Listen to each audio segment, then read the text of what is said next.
Coronavirus, la pandemia. ¿Cuáles son los síntomas? ¿Cómo se transmite?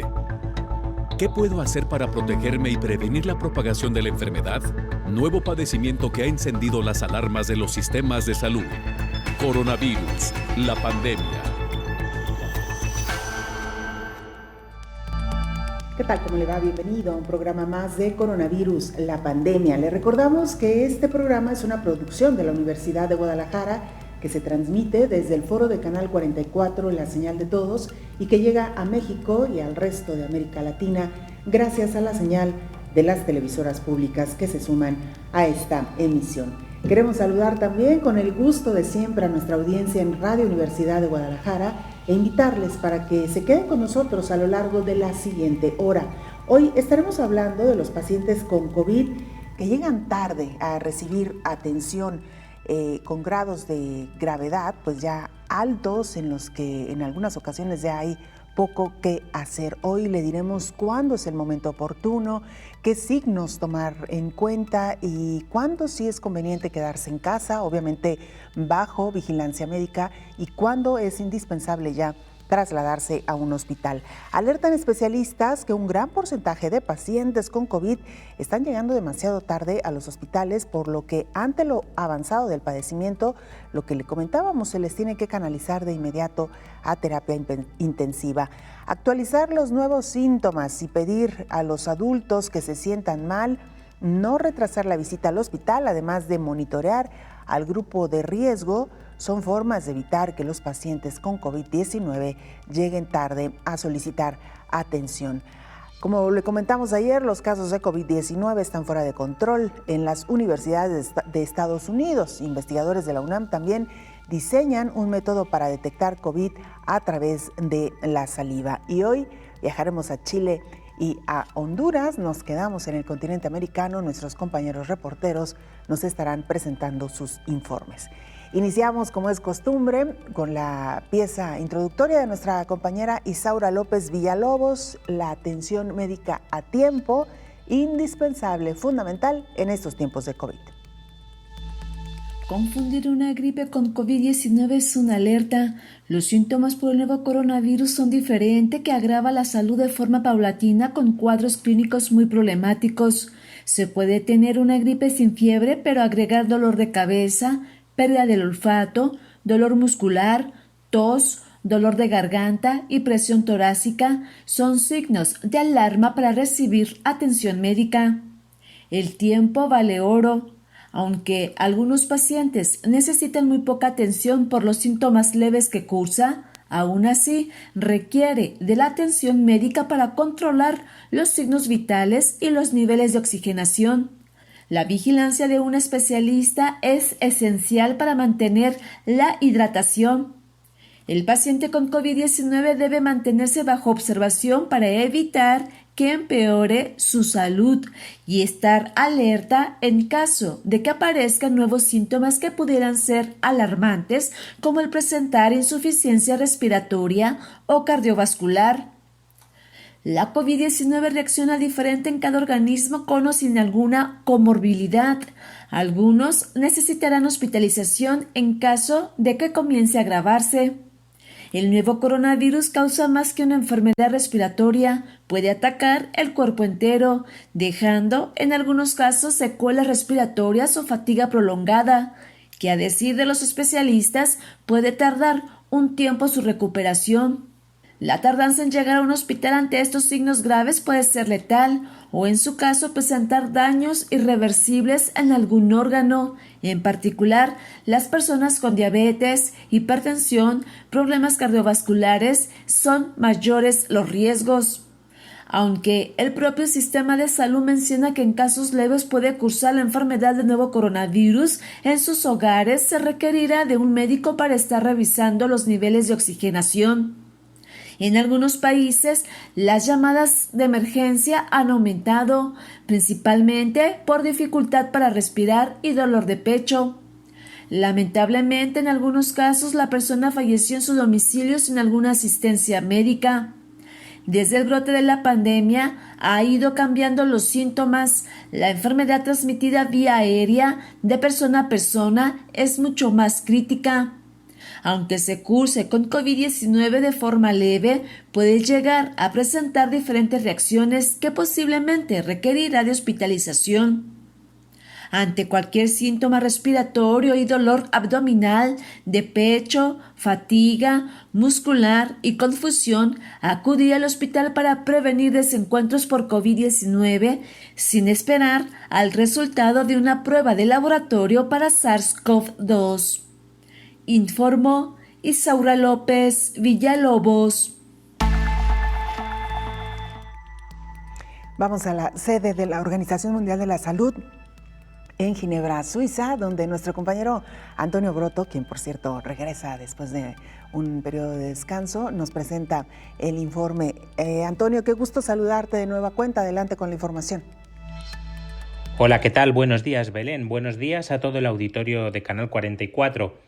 Tras más de 8 meses de pandemia, los casos de COVID-19 en el planeta superan los 27 millones, mientras que la cifra de fallecidos se acerca a los 900.000, según las estadísticas actualizadas de la Organización Mundial de la Salud. Más de la mitad de los casos se concentra en América, con 14,2 millones de contagios, y la segunda región más afectada es el sur de Asia, con 4,7 millones de positivos, la mayoría de ellos en la India. Por países, Estados Unidos se mantiene como el territorio con más casos, 6,1 millones, seguido de la India, que ha superado esta semana a Brasil, y ambos rebasan los 4 millones de contagios. Mientras las cifras siguen en ascenso, el director general de la OMS, Tedros Adhanom Ghebreyesus, anunció que desde hoy martes se celebrará una primera reunión de expertos del organismo para examinar la respuesta de este a la pandemia de COVID-19 desde su inicio. El comité evaluará el funcionamiento de las regulaciones sanitarias internacionales durante la pandemia y recomendará cambios si lo considera necesario, indicó Tedros en conferencia de prensa. La OMS facilitó la lista de 23 expertos que formarán parte del comité, entre los que figuran la española Carmen Aramburu y la chilena Ximena Aguilera, principal responsable del Centro de Epidemiología de la Universidad de Desarrollo. Paralelamente a este comité, otro totalmente independiente de la OMS deberá llevar a cabo su propia revisión de la gestión que el organismo ha hecho de la pandemia, aunque por ahora solo se sabe que esta segunda comisión estará copresidida por la ex primera ministra neozelandesa, Helen Clark, y por la antigua presidenta de Liberia, Helen Johnson Sirleaf, según se anunció en el mes de julio. La gestión de la pandemia por parte de la OMS ha recibido diversas críticas, especialmente desde Estados Unidos, que llevaron al gobierno de ese país a anunciar su salida de la organización el próximo año. Reportó desde Ginebra para el programa Coronavirus, la pandemia. Muchas gracias, Antonio. Como siempre, un gusto saludarte y escuchar este reporte amplio, puntual, desde la sede de la Organización Mundial de la Salud en Ginebra, Suiza. Y mire, el tema que hoy estamos proponiendo sobre la mesa es los pacientes que agravan y que no llegan a una atención médica a tiempo. ¿Cómo reconocer los primeros síntomas, los signos de alerta? ¿Cuándo sí quedarse en casa y cuándo acudir al hospital? Bueno, pues algunos analistas, algunos especialistas recomiendan lo siguiente. Alertan especialistas que un gran porcentaje de pacientes con COVID-19 están llegando demasiado tarde a los hospitales, por lo que ante lo avanzado del padecimiento se les tiene que canalizar de inmediato a terapia intensiva. La jefa del Servicio de Medicina Interna del Hospital General de Occidente y que actualmente se encuentra en área COVID, Alicia Elizabeth Guzmán Hernández, advierte que los pacientes con el nuevo coronavirus llegan con daños severos, registrando saturación de oxígeno en promedio en 60, cuando el signo de alarma es saturar a 92. Explica. El promedio, nosotros que hospitalizamos puros severos, casi todos andan en 60, 65. Mucho del problema es que ya llegan en etapas avanzadas, porque yo creo que dejan un poco pasar. Y claro, pues entre más severo llegues, mayor sufrimiento orgánico y menor probabilidad que nos vayas a responder a tratamiento. En cuanto a las secuelas con las que quedan los pacientes graves que se recuperaron de COVID, son generalmente pulmonares, por lo que el hospital implementó la rehabilitación pulmonar luego de 2 semanas de haber sido dado de alta el paciente para intentar recuperar lo más que se pueda su función pulmonar. Hay algo que se llama síndrome post-COVID, que eso es como la sintomatología más leve después de recuperarse. Te dan un poquito de dolor torácico, todavía con poca capacidad para ejercicio, un poquito de dolor de cabeza, un poquito de dolor muscular, que hasta ahorita no sabemos cuánto tiempo dura, pero aproximadamente lo que llevamos de pandemia, 3 meses son lo que duran de síntomas posterior a la recuperación.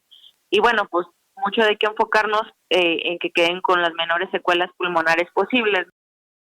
Afortunadamente, solo 2 personas que habían egresado después de su gravedad por COVID habían reingresado por las secuelas que dejó en sus pulmones, pero ya superaron sus complicaciones y fueron dados de alta otra vez, informó Rocío López Fonseca.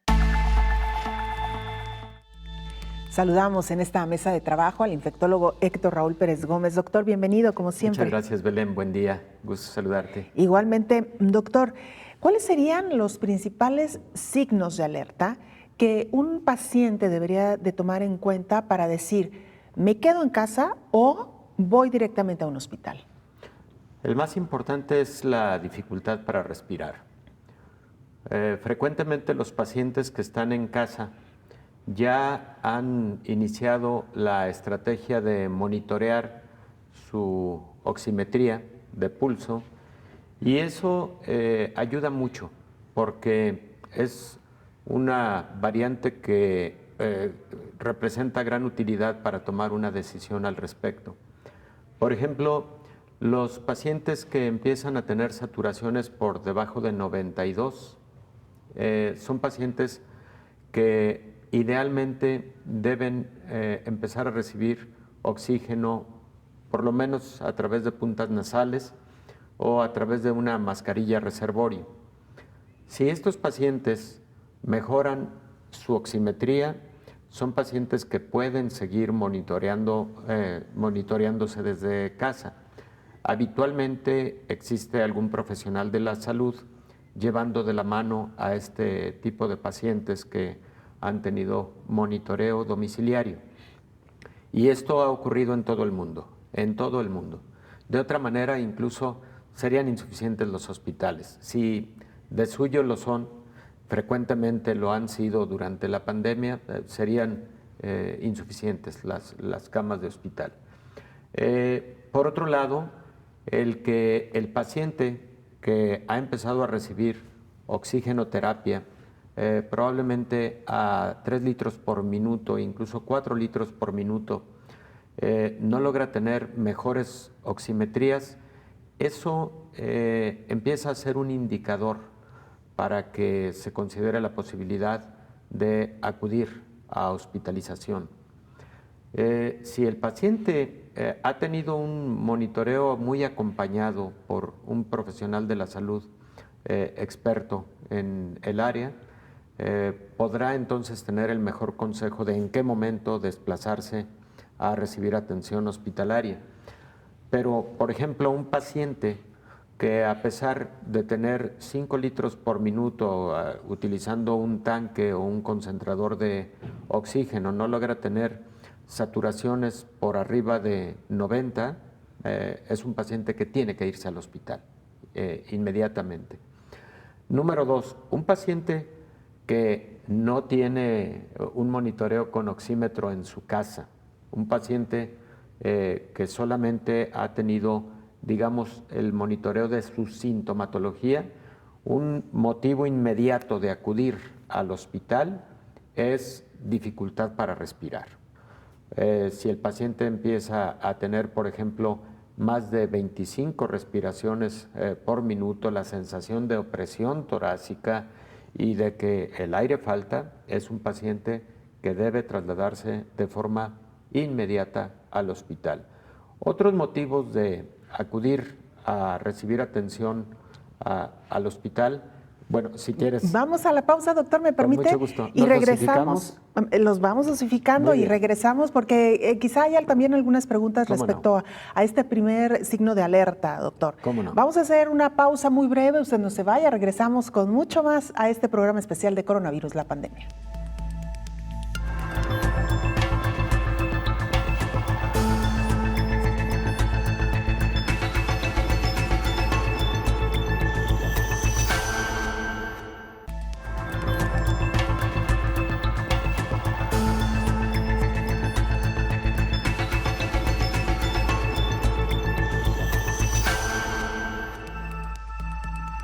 Continuamos en este programa especial de coronavirus, la pandemia. Hoy, pacientes graves que llegan tarde a recibir atención médica a los hospitales. Es el tema que le estamos proponiendo. Vamos a la siguiente pieza informativa. Actualizar los nuevos síntomas y pedir a los adultos que se sientan mal a no retrasar su visita al hospital, además de monitorear al grupo de riesgo, son formas de evitar que los pacientes con COVID-19 lleguen tarde a pedir atención médica. Los Centros de Prevención y Control de Enfermedades han estado alertando de los síntomas que se fueron añadiendo al cuadro de la COVID-19. Así la población puede reaccionar más rápidamente. Uno de los obstáculos que han tenido los pacientes ha sido el desconocimiento de qué clínica es la que sí atiende a enfermos con COVID-19, y eso también puede contribuir al retraso. En países como México han modificado el enfoque en los grupos de riesgo. A partir del 10 de julio, las autoridades detectaron que las personas con diabetes, hipertensión, obesidad y otras enfermedades crónicas o embarazadas estaban llegando muy tarde para recibir la atención. En México, 2 de cada 10 muertes maternas se deben a la COVID-19. Así, el país se enfoca en evaluar la vulnerabilidad comunitaria a partir de los determinantes sociales y estructurales, identificar a personas en mayor riesgo de complicaciones por el COVID-19, además de reducir el riesgo de complicar y morir por la COVID a partir de una detección temprana de esas condiciones de riesgo y tener un control apropiado de las condiciones crónicas, informó Elizabeth Ortiz. Gracias, Elizabeth, por esta información. Doctor Héctor Raúl Pérez Gómez, hablábamos antes de irnos a la pausa sobre el primer signo de alerta importantísimo, dificultad para respirar y oximetrías por debajo de los 92. En caso de que se tenga un oxímetro, que aprovechamos, doctor, para recomendar a la población tener a mano siempre un oxímetro en casa. Sí, definitivamente es así como en su momento se ha recomendado tener un esfigmomanómetro para monitoreo de la presión arterial en personas a partir de 40 años, etcétera. Un oxímetro se ha vuelto un equipo, un pequeño aparato útil para y para muchos propósitos. Junto a el termómetro, doctor, ¿no? El Quizás termómetro deberían de ser nuestros 3 instrumentos a mano en casa. Es que fíjate, Belén, qué interesante, y espero no desviar el comentario, pero vale la pena señalar que la atención médica ha cambiado mucho en los últimos años, incluso en las últimas décadas, porque el monitoreo de las enfermedades crónicas frecuentemente se puede realizar en casa o debe realizarse en casa, porque no es nada difícil realizar una glucometría, tomar una presión arterial, en este caso tomar una oximetría, la temperatura y mantener buena comunicación con el prestador de servicios de salud, con el profesional de la salud, y eso asegura mayor cumplimiento y además más compromiso de los pacientes con enfermedades crónicas como diabetes, hipertensión, etcétera. Perdón por haber desviado un poquito el comentario. Y si me permite, doctor, yo agregaría en esto mismo que hoy la tecnología nos permite incluso en los teléfonos celulares descargar algunas aplicaciones que también pueden ayudar en el monitoreo de la salud, doctor. Efectivamente, esto a lo cual se le conoce como e-salud o salud por vía electrónica o telemedicina, tiene muchas aplicaciones. Estamos hablando de aspectos muy sencillos, pero te aseguro que existen aplicaciones también de alta tecnología para poder monitorear un electrocardiograma, los ruidos cardíacos de un paciente y a distancia poder determinar si una cardiopatía, por ejemplo, va a requerir de atención hospitalaria para que el paciente se pueda mover de forma muy rápida, ¿no? Esto está cambiando. La telemedicina es hoy por hoy uno de los grandes retos, pero además de los grandes beneficios que ya existen y tiene la humanidad. Hay que aprovechar la tecnología también para estos propósitos. Bueno, regresando específicamente al tema de COVID, un paciente que además presente algún signo neurológico es un paciente que debe irse inmediatamente al hospital. Un signo neurológico puede ser un trastorno de la conciencia, puede ser un trastorno en la movilidad de alguna o algunas de sus extremidades, un estado convulsivo, por ejemplo, o puede ser un trastorno del habla o un trastorno cognitivo. Recordemos que este virus puede causar a través de pequeños trombos serios problemas neurológicos y por ese motivo se pueden considerar o se deben considerar también signos de alarma. Otro signo de alarma importante es que alguna extremidad o de lo más periférico, como puede ser un dedo, empiece a notarse con cambios de coloración. Eso puede ser un pequeño coágulo en una arteriola, pero que puede estar evidenciando que existe un trastorno trombótico generalizado en ese paciente con COVID, algo de lo que hemos hablado frecuentemente, y ese paciente es posible que necesite anticoagulación de manera urgente. Otro signo... Perdón, doctor, Belén, antes sí. de avanzar a otro signo, en el tema de la generación de pequeños trombos, que ha sido uno de los síntomas más frecuentes y también de los más peligrosos, además del cambio de coloración, doctor, ¿qué otros signos o qué otras señales nos indican que el paciente está generando trombos? Bueno, puede haber en la piel, ya decíamos, algunos cambios de coloración, pero por ejemplo, claudicación, cuando el paciente está en incapacidad de mantenerse de pie o de generar un poco de marcha, esos pueden ser signos también de trombosis arterial. La temperatura, las extremidades frías pueden ser también un indicador, como lo puede ser también la hipotensión arterial. Hay personas que, como antes hemos comentado, tienen en su casa un esfigmomanómetro. Entonces, si el paciente ha venido con un monitoreo desde casa y aparece hipotensión arterial, por ejemplo, de estar manejando 120/80 de presión arterial, un buen día el paciente empieza a notarse con sudoración fría, con extremidades frías y su presión arterial marca 80/50 de presión arterial. Esa hipotensión es peligrosa, el paciente debe ir inmediatamente al hospital. ¿Qué pudo haberla causado? Muchas cosas. Pudo haberla causado un infarto agudo del miocardio, pudo haberla causado algo que conocemos como sepsis viral, un concepto relativamente nuevo del que ya hablaremos un poco más adelante. La pudo haber causado un trastorno vascular, porque recordemos que este virus se une a células de toda la vasculatura a través de un receptor del que hemos hablado mucho en esta mesa, y todos esos son signos para que el paciente acuda de forma inmediata al hospital. También la fiebre, por ejemplo, por arriba de 39 grados centígrados, o la hipotermia, temperatura por debajo de los 35.5 grados centígrados, son indicadores para que el paciente acuda a recibir atención en el hospital. ¿Cuál sería otro signo, doctor?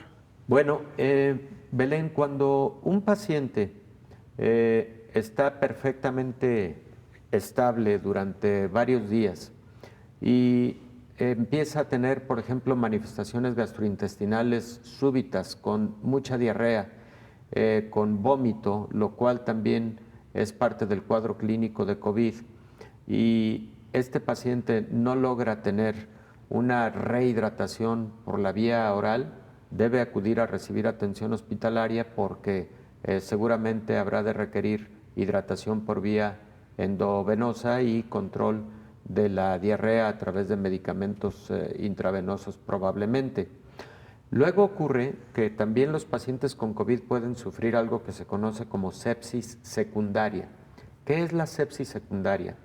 Es una sobreinfección que se puede presentar en pacientes que tienen una neumonía, por ejemplo, por virus, como el caso de COVID-19, pero también se puede observar en pacientes con influenza, etcétera, en los que algunas bacterias se pueden añadir al cuadro clínico. Esos pacientes podrían haber estado evolucionando a la mejoría y de repente pueden manifestar que empiezan a tener mucha más tos, dificultad para respirar, generación de secreciones bronquiales que han cambiado de características, incluso que se han vuelto purulentas, y fiebre.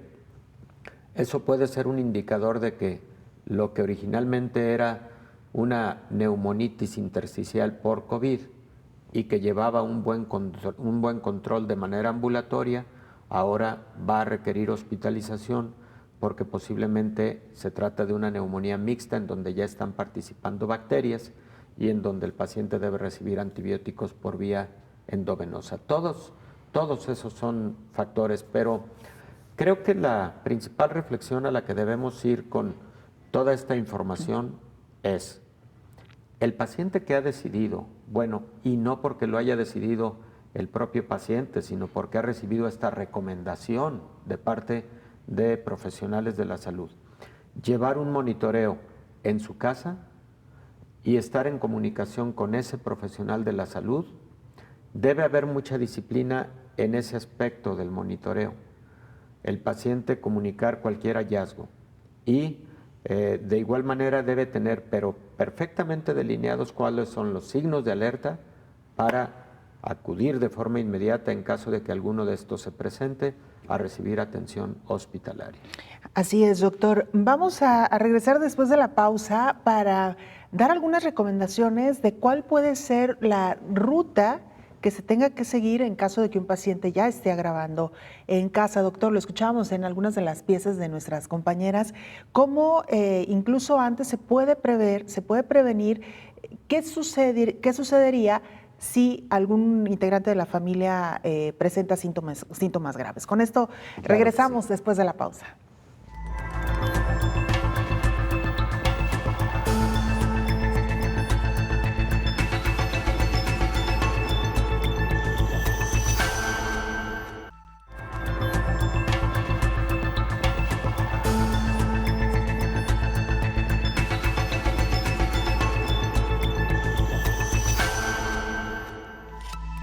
Uno de los temas que hemos venido abordando con insistencia en los últimos días y sobre todo tras el regreso a clases presencial en varios países, principalmente Europa y Estados Unidos, tiene que ver con los casos de contagio precisamente en estos centros educativos. Hablaremos de las universidades en Estados Unidos, donde según los últimos informes están prácticamente fuera de control los contagios.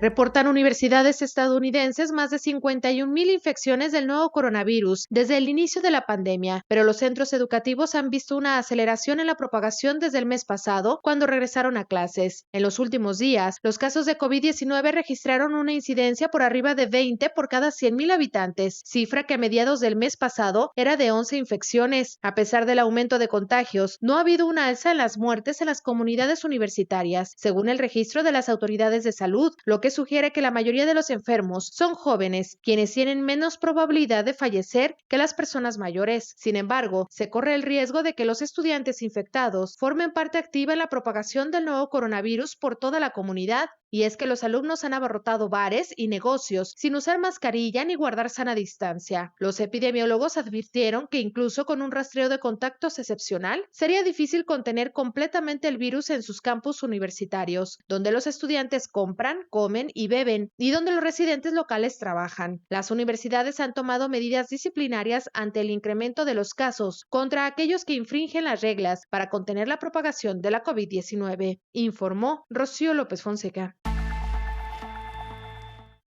Naomi Mesa es nuestra compañera radicada en Honduras. Ella es periodista de la televisora Telebásica de este país y nos presenta el siguiente informe. Naomi, te escuchamos. Un saludo para ti, Belén, y para toda la audiencia de Canal 44 desde Honduras. Este sábado, en la ciudad de Ocotepeque, se inauguró un nuevo centro de triaje que tiene la capacidad instalada para atender a diario hasta 630 personas. Este es un esfuerzo conjunto entre el gobierno local con fondos de Fuerza Honduras. Este centro recibirá apoyo por medio de Copeco, con el equipo para la dotación de oxígeno, manómetros, tratamientos maíz y pruebas rápidas, así como el mobiliario y equipo de uso médico. Por otro lado, en el marco del plan educativo Te Queremos Estudiando en Casa, la Secretaría de Educación planea una estrategia para el retorno a clases, donde los grados superiores, es decir, los alumnos de nivel medio y tercer ciclo, serían los primeros en el regreso presencial. El plan establece que debe haber al menos una semana de diferencia entre cada grado para dicho retorno. También se establece que cada grupo trabajaría en días diferentes para poder tomar las distancias necesarias. De igual manera, esta reanudación sería de manera bimodal, intercalando las clases presenciales y las clases virtuales en casa. Sin embargo, todo el plan está sujeto a autorización de SINAGER, con base en la situación en la que el país se encuentre con respecto a la pandemia de COVID-19. De igual manera, se espera que esto se realice para las clases el próximo año 2021, ya que debe haber un protocolo bien planeado por parte del sector de educación, con respecto a las medidas de bioseguridad que deben haber en cada escuela, así como los implementos necesarios en cada centro educativo para un retorno seguro de los educandos, dependiendo también del comportamiento de la curva de infecciones del COVID-19. Dicho plan constará de 3 etapas: la preparatoria, la de transición y la de estabilización. La doctora Montserrat Arita afirma que en el país ya se están presentando casos de reinfección del virus. Estos se han reportado en el sur del país. Arita afirma que tanto los médicos como la población deben estar atentos y los recuperados no deben bajar la guardia ni descuidarse porque fácilmente pueden reincidir en el virus. Debido a esto es que la alerta roja y el toque de queda para todo el territorio hondureño se extiende hasta el 13 de septiembre, ya que en Honduras hemos sobrepasado los 64.700 casos positivos. Se reportan más de 13.400 personas que se han logrado recuperar con éxito. Sin embargo, lamentamos el deceso de más de 2.000 compatriotas. Es por eso que les recordamos a todos los hondureños y a los países afectados que por su seguridad y la de nuestras familias sigan las medidas de bioseguridad y que lo mejor es quedarse en casa. Para Coronavirus la Pandemia, informó Naomi Mesa de STVE Telebásica. Muchas gracias, Naomi, por este reporte muy completo como siempre, y también aprovechamos para enviar un saludo a nuestros hermanos hondureños.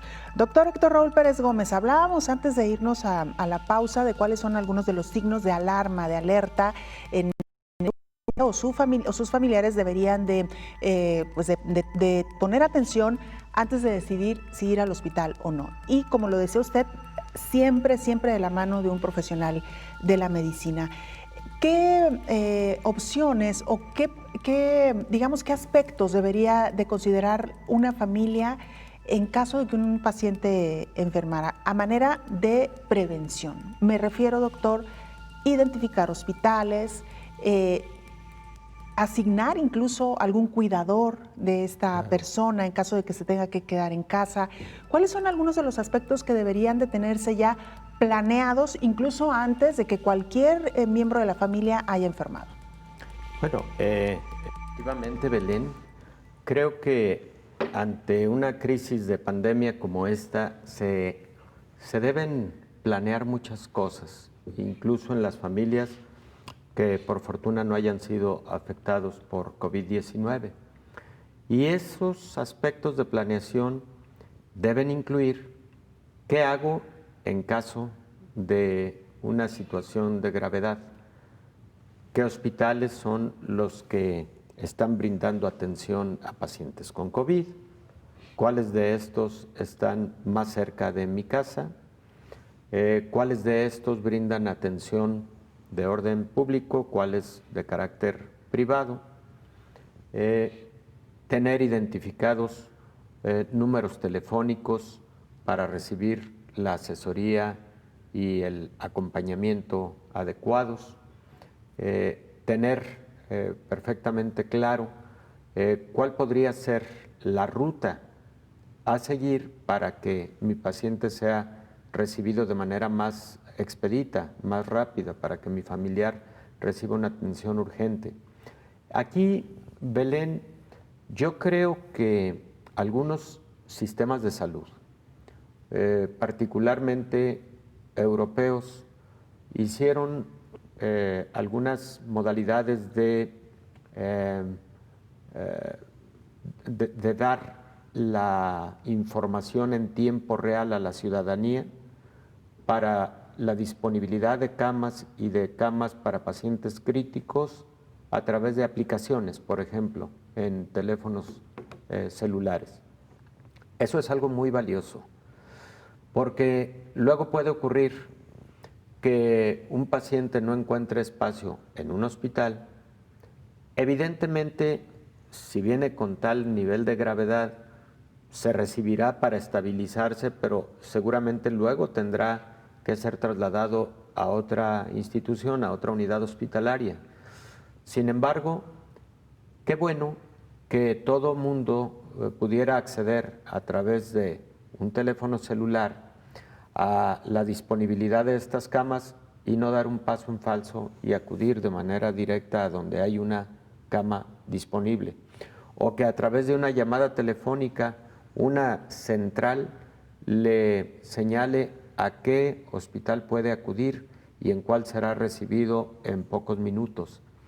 Porque sí llega a presentarse esa situación. Lo vimos y lo hemos visto para casos de muchas ciudades en América Latina, lo vimos para en algunos momentos la Ciudad de México, de personas que llegaron a buscar atención hasta en 3 o 4 hospitales con su familiar en un automóvil, notoriamente con dificultad para respirar, en el mejor de los casos incluso con un tanque de oxígeno en el propio vehículo. O sea, la gente se ha adaptado a muchas circunstancias y bueno, sale adelante con ese tipo de decisiones a veces verdaderamente improvisadas, pero esto no debería ocurrir.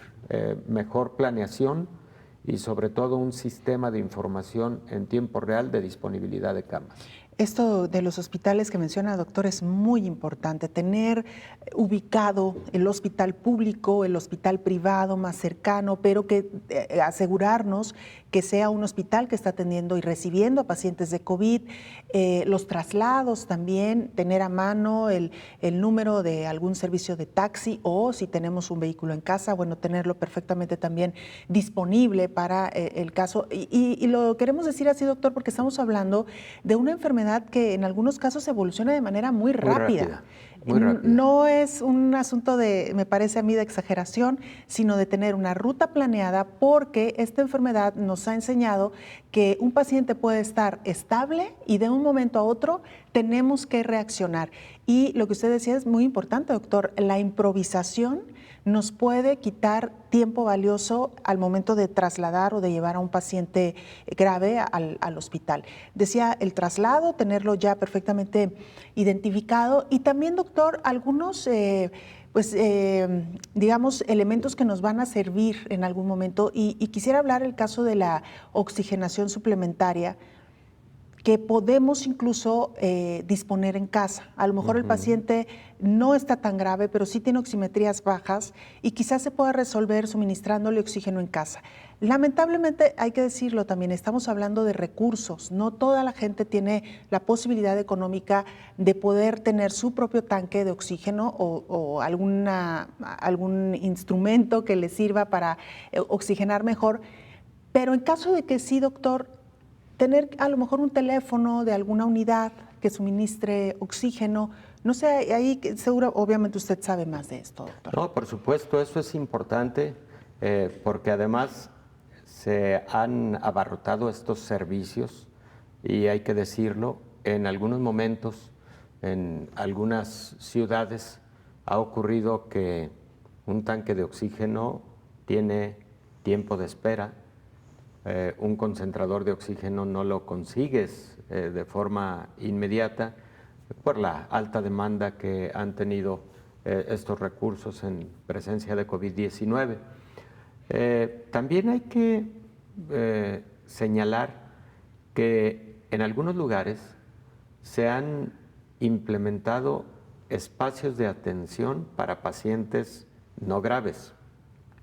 Eso es interesante porque este tipo de pacientes que posiblemente solo requieren un poco de oxígeno suplementario y medicamentos que son por vía oral, pueden estar en lugares no especializados, sí con aislamiento, pero mira, por ejemplo, en el caso de México, hay algunas fundaciones, y creo que la Fundación Carlos Slim implementó un tipo hospital para pacientes no graves en el Autódromo de la Ciudad de México. Algo verdaderamente valioso, importante, interesante, y creo que lo hizo junto con Banamex. Perdón si estoy utilizando algún nombre comercial, pero ese tipo de acciones son muy valiosas. Por ejemplo, en Guadalajara se hizo con el Hospital Angeleaño, que es un hospital que fue vocacionado predominantemente para recibir pacientes no graves que puedan requerir un poco de oxígeno suplementario o que habiendo estado graves en un hospital ya han pasado la gravedad y todavía requieren un poco de seguimiento, entonces son trasladados ahí. O el caso de la Universidad de Guadalajara, aquí en Jalisco, que implementó un espacio en Villa Primavera, que originalmente es un hotel, pero cuyas habitaciones fueron adaptadas precisamente para tener a personas que con la prueba positiva y pocos síntomas podrían estar bien monitoreados ahí. Eso también es muy válido, porque incluso, por ejemplo, un solo médico puede estar monitoreando a muchos pacientes y lograr identificar oportunamente a alguno de ellos que pueda requerir ya irse a recibir atención a un centro más especializado. Y que esto también ayuda, doctor, para aquellos pacientes que no tienen la facilidad de tener un cuidador en casa. Claro. O que no hay manera de aislarlo en medio de una casa, habitación quizá muy pequeña, con muchos habitantes, en fin. Vaya que han sido de mucha utilidad estos centros que usted menciona. Vamos a hacer una pausa, doctor, regresamos con más del tema. Seguimos aquí en Coronavirus, la pandemia.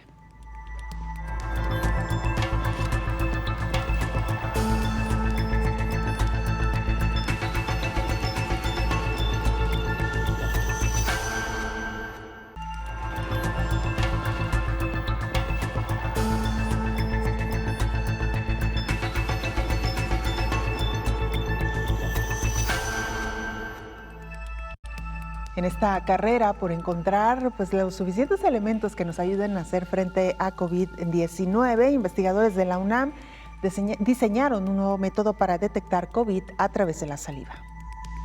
Expertos de la Universidad Nacional Autónoma de México pidieron a 253 pacientes depositar en un vaso de muestras 2 mililitros de saliva para hacer la prueba de COVID-19. Con este procedimiento, los trabajadores de la salud están más seguros y protegidos contra una posible infección del coronavirus. Susana López Charretón, del Departamento de Genética de Desarrollo y Fisiología Molecular del Instituto de Biotecnología, explicó que el procedimiento, además de disminuir el riesgo para el personal de salud y acelerar el diagnóstico, es 50% más económico que la recolección de muestras con hisopos en nariz y garganta. Se trata de una autotoma, con lo que se ahorran insumos y el procesamiento puede ser más rápido, lo cual no tiene nada que ver con la prueba diagnóstica, que sigue siendo la PCR, la prueba de oro para la detección del virus. Y entonces hicimos pruebas paralelas de la misma persona en hisopado y en la muestra de saliva, y encontramos que es igual de bueno. 2 mililitros, tápelo muy bien, desinféctelo y me lo da. Entonces es autotoma. Quienes toman las muestras mediante un hisopo en la nariz y boca requieren de mayor protección, pues el paciente usualmente estornuda o tose y con cada uno el personal debe sanitizar, cambiarse el cubrebocas especial, las gafas de protección y guantes y bata. La experta destacó que en el Instituto de Biotecnología ya trabajan en el diseño de una prueba diagnóstica serológica que permita identificar a quienes ya estuvieron infectados pero fueron asintomáticos, informó Elizabeth Ortiz. Gracias, Elizabeth Ortiz. Regresaremos, por supuesto, con este tema por demás interesante. Antes vamos a Chile. Edith Venegas, periodista del canal Bio Bio, nos presenta la información. ¿Cómo están? Les saluda Edith Venegas desde Chile para contarles un informe, un reporte sobre los últimos hechos y los avances del COVID-19 en nuestro país. Falta muy poco, 2 semanas para que en nuestro país se celebren las fiestas patrias, el 18 de septiembre, una fecha muy importante para los chilenos donde se celebra la independencia de nuestro país y que además siempre ha sido causa de mucha movilidad al interior de nuestro territorio chileno. Son muchas las personas que se trasladan en esta fecha a ver a sus familiares, de vacaciones para segundas viviendas. Viene con 2 jornadas que son días feriados, días festivos, y por lo tanto la preocupación de las autoridades y las polémicas se han concentrado en torno al plan Fondéate en Casa, que es el plan que ha establecido el gobierno del presidente Sebastián Piñera, encabezados por el ministro de Salud, Enrique París, para incentivar a que las personas pasen estas fiestas patrias al interior de sus hogares. Sin embargo, hay algunas polémicas que incluso han trascendido hacia la prensa extranjera, porque parte de este plan permite que las personas saquen permisos y puedan ir a visitar a sus familiares más cercanos durante esos días. Una decisión que ha sido muy criticada, que ha generado también bastantes cambios en el plan oficial presentado por las autoridades, porque en la región metropolitana, donde se concentra la mayor cantidad de habitantes de nuestro país, si bien las cifras han bajado, en el resto de las regiones, especialmente en el sur y en el centro de nuestro país, hay mucha preocupación y varias comunas en cuarentena. Finalmente, las comunas que están en este paso, en esta fase de cuarentena, no podrán acceder a este tipo de permisos, pero esto tras varias polémicas entre el gobierno central, entre el ministro de Salud y algunas autoridades regionales. Los casos diarios en nuestro país son alrededor de 1.764 según el último informe. También no han bajado las personas fallecidas. El último reporte informó 60 nuevos fallecidos en el día, alcanzando un total de 11.652 decesos por COVID-19 en nuestro país. Quedamos atentos a más informaciones. Que estén muy bien. Muchas gracias, Edith, y por supuesto un abrazo, un saludo a nuestros hermanos chilenos. Doctor Héctor Raúl Pérez Gómez, abrimos un pequeño paréntesis. Vale la pena recapitular sobre esta pieza de nuestra compañera Elizabeth Ortiz, la prueba para detectar COVID en saliva. Sí, fíjate que está muy interesante. Ya hace algunos meses iniciaron estudios para detectar la enfermedad en saliva. Hay que hacer varias acotaciones. La primera de ellas es, saliva es el espécimen que vamos a utilizar para realizar una prueba, pero ¿qué es lo que vamos a detectar? Primer pregunta, antígeno. Segunda pregunta, RNA viral. Al respecto, hay un estudio publicado el día 28 de agosto, semana pasada, en la revista New England Journal of Medicine, en donde a 70 personas ya con diagnóstico de COVID-19 les realizan pruebas seriadas en saliva o en exudado nasofaríngeo a través de hisopo, de la forma tradicional, y comparan los resultados que se obtienen de una y otra manera. Y sorprendentemente, la obtención o la positividad de las pruebas de PCR utilizando saliva fueron mejores que incluso el hisopado nasofaríngeo. ¿Esto qué gran utilidad puede tener? La gran utilidad es pues que el propio paciente puede depositar la muestra de saliva y eso reduce riesgos para el personal de salud. Número 2, hace mucho más práctica la entrega en el laboratorio. Por supuesto, hay que seguir medidas precautorias muy, digamos, de mucho cuidado, de gran seguridad para que no haya transmisión de la enfermedad. Hay que utilizar viales adecuados, en fin. Entonces, es muy promisorio el poder realizar una prueba en saliva por los motivos que acabo de comentar. Y segundo, ¿qué es lo que estamos midiendo? ¿RNA viral o antígeno? Esa es la otra parte.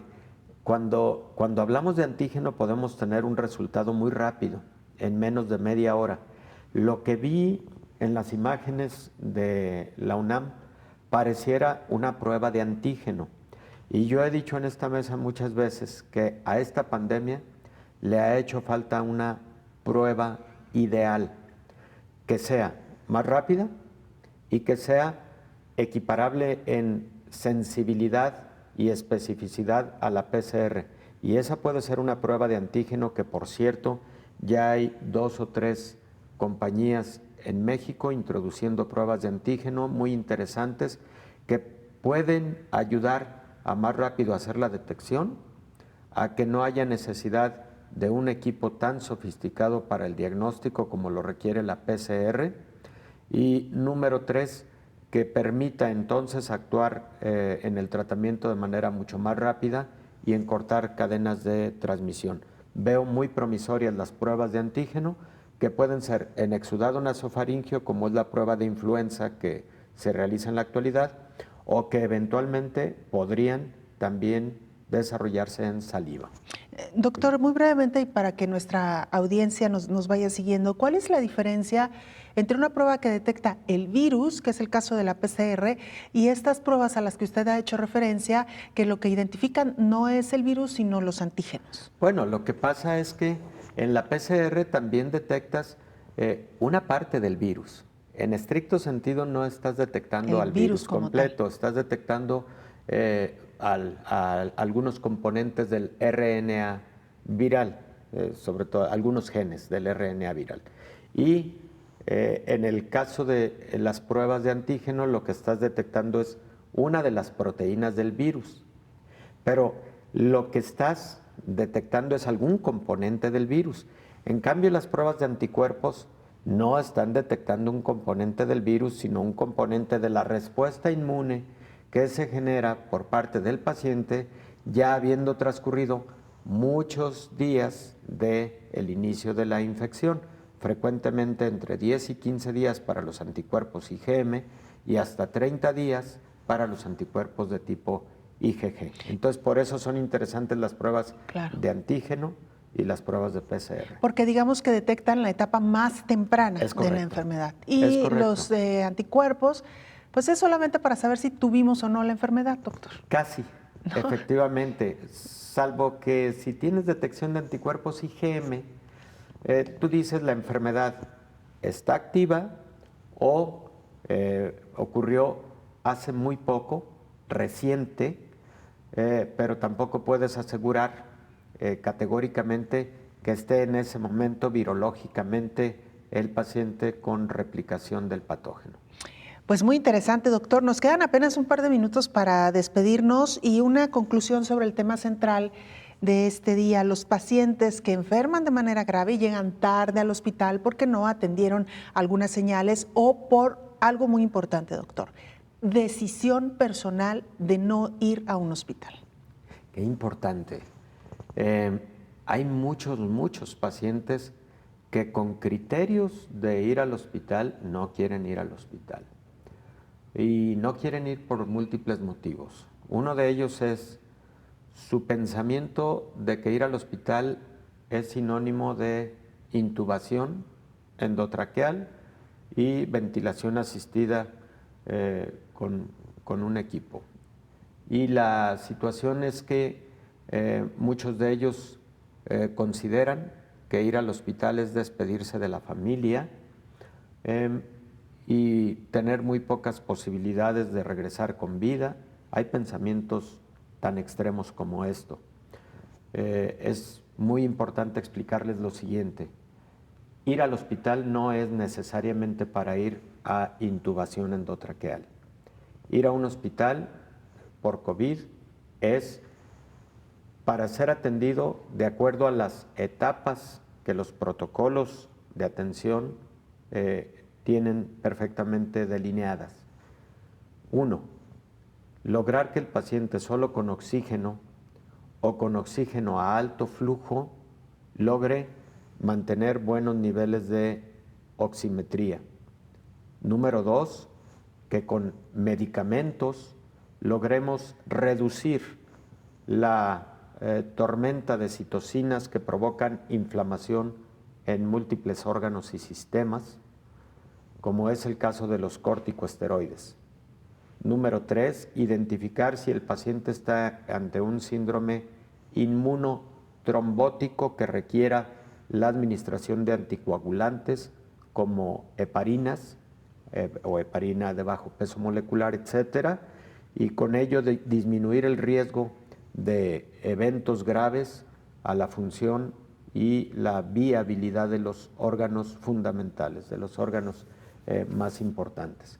Y el acudir a un hospital es implementar todo ese tipo de estrategias también para reducir el riesgo de complicaciones a mediano, largo plazo, incluidos los que hemos comentado que pueden ser secuelas, como el caso de fibrosis pulmonar, etcétera. Entonces, cuando una persona requiere ir al hospital por alguno de los motivos que antes comentamos y reúne esos criterios, la recomendación es no considere que ir al hospital es para probablemente no regresar. La mayor parte de los pacientes que van al hospital por COVID regresan felizmente a sus casas. Claro que la mortalidad es muy alta en aquellos que requieren intubación endotraqueal, pero cuando se requiere intubación endotraqueal no hay otra alternativa y hay que hacerlo. Doctor, muchas gracias. Gracias por este programa. Nos vamos. Gracias por habernos acompañado. Lo esperamos en la siguiente emisión. Coronavirus, la pandemia.